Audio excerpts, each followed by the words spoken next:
Pacers-Knicks, a high-profile opening week matchup. Rick Carlisle joins us now. Before we look ahead to tonight, let's look back to that win in Detroit. I think your players were happy to answer questions about their fourth quarter defense, allowing just 19 points, 5 made field goals. What was the key to that defensive success? Well, we played with a lot of attitude. We played together. We were physical. In the second half, we rebounded the ball much better. First half, Detroit had too many offensive rebounds, and they were leading to layups and kick-out threes. And, that was one of the reasons that we were, behind by 8 or 10 at halftime and then down by as many as 12 throughout the game.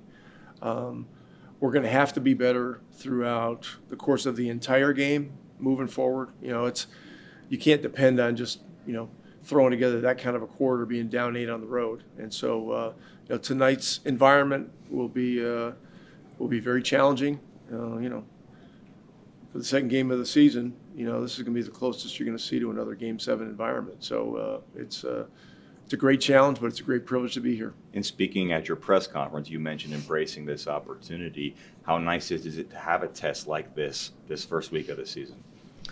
Yeah, it's the schedule.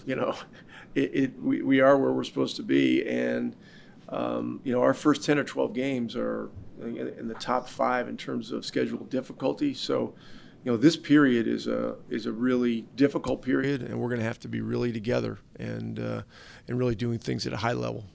Just a few glimpses with the preseason and opening night of the Knicks, but what have you seen about the changes they've made and maybe the style that they will play?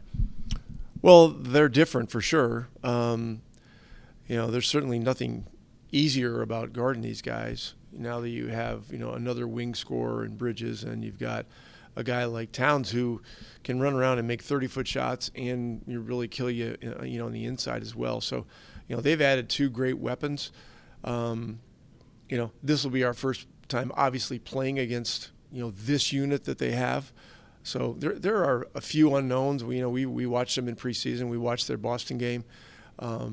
So, we'll have to be ready to make adjustments as the game goes along. And with a guy like Brunson out there, you may have to go double team him or run and get the ball out of his hands. And, in those types of scrambles, we're going to have to be really tied together. Unfortunate injury to James Wiseman. He had his surgery yesterday, but you do get Isaiah Jackson back. Great news on Isaiah being back.